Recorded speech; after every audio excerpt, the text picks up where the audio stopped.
तो पहला कारण क्या सुनाए?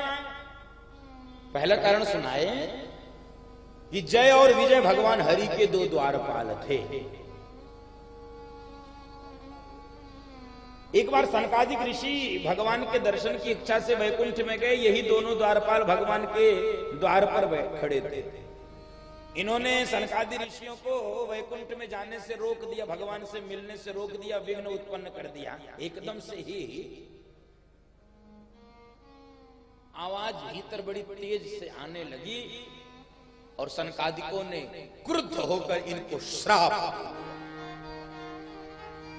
जाओ तुम राक्षस। तभी भगवान के कान में बाहर की आवाज पड़ी, भगवान निकल कर आए। तब तक श्राप हो चुका था। अब भगवान तो संतों से विशेष प्रेम रखते, इसलिए नवधा भक्ति में भगवान ने कहा है, मोते अधिक संत करी लेखा।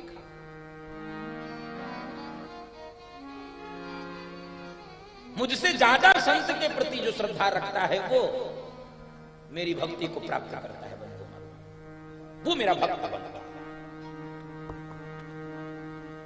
तो अब सनकादिक ऋषि श्राप दे चुके थे, तो उनके श्राप को कुछ कर नहीं सकते थे, बदल नहीं सकते थे। लेकिन ये जय विजय उन्हीं के चेले हैं, उन्हीं के द्वारपाल हैं, उन्हीं के सेवक हैं, तो सेवक पर भी कृपा करनी ही चाहिए। ये भी परमात्मा का स्वभाव है। तो अब दोनों के बीच का मार्ग निकाल रहे हैं भगवान। क्या? श्राप भी सहन करेंगे। लेकिन भगवान ने विचार किया कि चिंता मत करो, हम तुमको मुक्त करने के लिए बार बार स्वयं आया करेंगे। अपने सेवकों को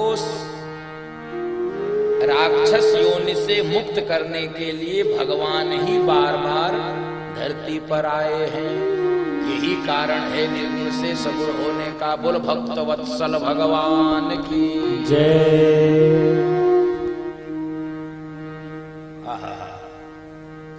यही जय और विजय बंधु माताओं बाद में बने रावण और कुंभकर्ण, यही बने हिरण्याक्ष और हिरण्यकश्यप, यही जय और विजय बने शिशुपाल और दंतवक्र। ये 3 बार राक्षस बने, भगवान को 4 बार आना पड़ा। ऐसे थोड़ी भगवान भक्तवत्सल है। अपने भक्तों पर कृपा करने के लिए भगवान, सोचिए, भक्त 3 ही जन्म में मुक्त हो गया, भगवान को 4 बार अवतार लेना पड़ा। मंदो माता, अवतार भगवान का होता है, मनुष्यों का नहीं। व्यवहार में लोग कह देते हैं जन्मदिन के दिन कि अवतरण दिवस की शुभकामना। सामान्य जीव का अवतरण नहीं होता है। सामान्य जीव तो जन्मता है और मरता है, और दोनों में दुसह पीड़ा झेलता है। जन्मत मरत दुसत दुख बंधु। अवतरण भगवान का होता है। सकारण जो अजन्मा है उसका अवतरण होगा। बंधु हम लोग तो पुनरपि जननम पुनरपि मरणम पुनरपि जननी जठरे शयनम, हमारा अवतरण नहीं होता है। इसलिए बाली भी कह रहा था भगवान से कि प्रभु आप तो धर्म के लिए अवतार लिए, धर्म हेतु अवतरे गोसाई। तो आप तो धर्म के लिए, और मुझे आपने बाण मार दिया। मारो बाण व्याध की नाई, आपने व्याध की तरह, बहेलिए की तरह छिप कर मेरे ऊपर बाण मार दिया। आप तो धर्म की रक्षा के लिए आए हैं। मंदो माता, भगवान का 4 बार अवतार हुआ। हिरण्याक्ष के लिए वाराह अवतार हुआ। बोल वाराह भगवान की जय। हिरण्याकश्यप के लिए कौन सा अवतार हुआ? नृसिंह अवतार। बोलो नृसिंह भगवान की जय। रावण कुंभकर्ण के लिए कौन सा अवतार हुआ? बोलो राजा रामचंद्र भगवान की जय। शिशुपाल व दंतवक्र को मुक्त करने के लिए भगवान का कौन सा अवतार हुआ? बोल द्वारिकाधीश भगवान की जय। 4 बार भगवान का अवतार हुआ। ये भगवान के अवतरण का प्रथम कारण। दूसरा कारण कश्यप अदिति महातप कीन्हा।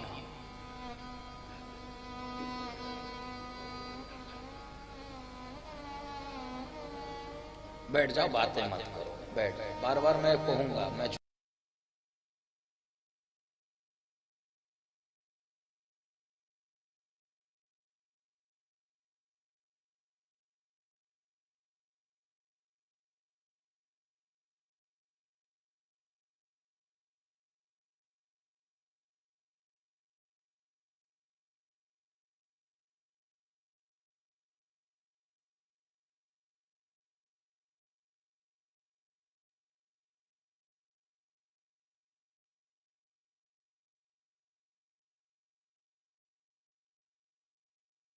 कश्यप अदिति महातप कीन्हा।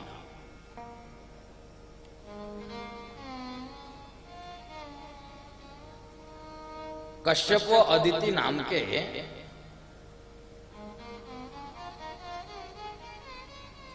श्रेष्ठ दंपत्ति थे।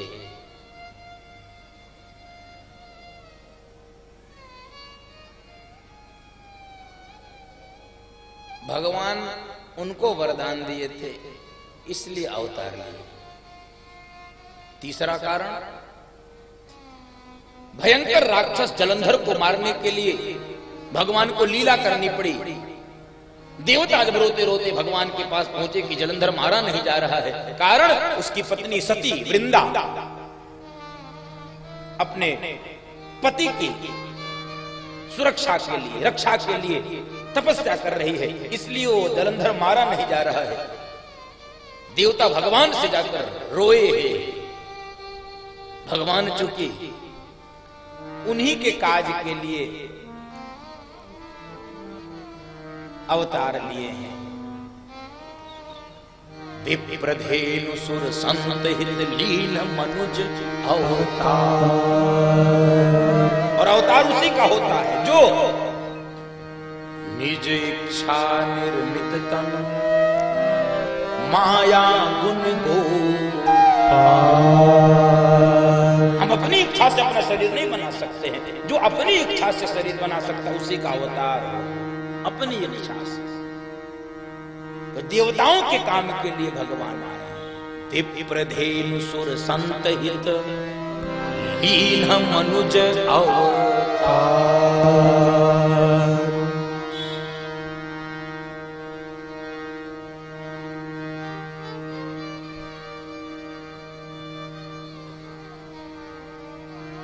तो भगवान उस लीला में वृंदा के सामने पहुंच गए।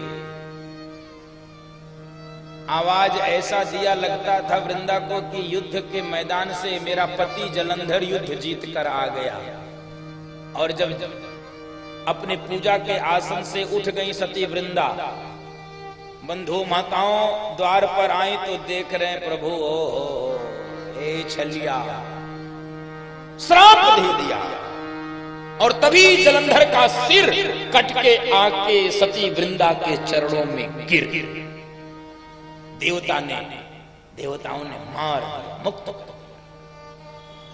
और श्राप मिल गया।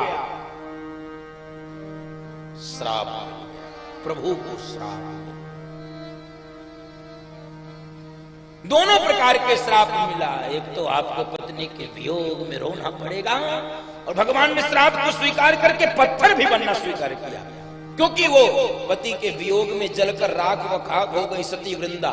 और उसी राख से एक वृक्ष प्रकट हुआ, उसी वृक्ष को तुलसी मैया कहते हैं। बोल तुलसा माता की जय। वही उसी वृंदा की राख से जो प्रकट हुआ वृक्ष वह है तुलसी। और भगवान ने श्राप को स्वीकार किया, भगवान बन गए पत्थर, जिसको ठाकुर जी हम बोलते हैं शालिग्राम। बोलो शालिग्राम भगवान की जय। वो शालिग्राम है। और इसीलिए उस श्राप के कारण भगवान ने श्राप स्वीकार किया, पत्थर बने। और तुलसी दल हमेशा पत्थर के ऊपर, शालिग्राम भगवान के ऊपर चढ़ाया जाता है। और चौथा कारण भगवान थोड़ा विस्तार से सुना। नारद श्राप दीन एक बारा, नारद श्राप दीन एक बारा, कल्प एक ते ही लगी अवतारा, कल्प एक ते ही लगी अवतारा, गिरिजा चकिता भई सुन बानी, गिरिजा चकिता भई सुनि बानी, नारद विष्णु भगत पुनि ज्ञानी, नारद विष्णु भगत पुनि ज्ञानी, कारण कवन श्राप मुनि देना, कारण कवन श्राप मुनि देना, का अपराध रमापति कीना, का अपराध रमापति कीना। नारद जी ने एक बार भगवान को श्राप दिया।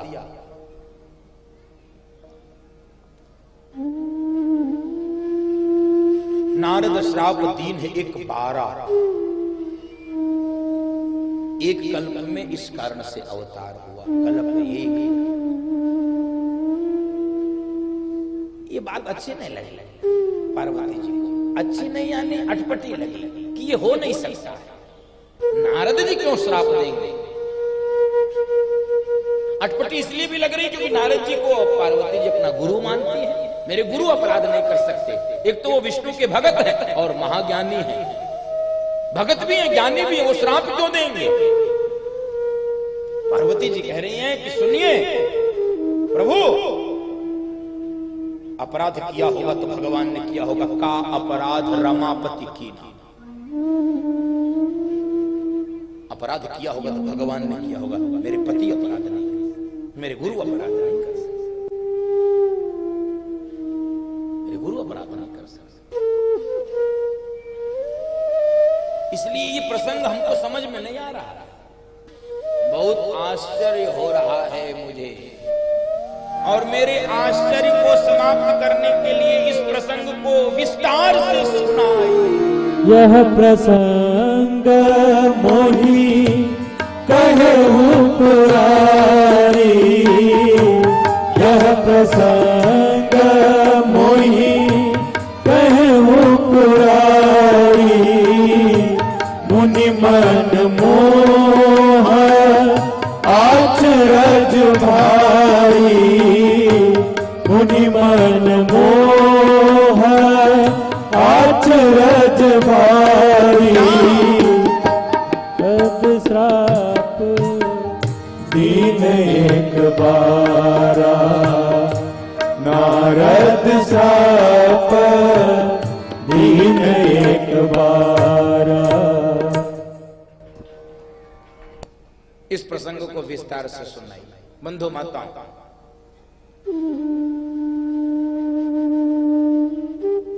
नारद मोह का प्रसंग हसीला रसीला चुटीला जरूर है, लेकिन जीवन की गंभीर समस्याओं का समाधान करे।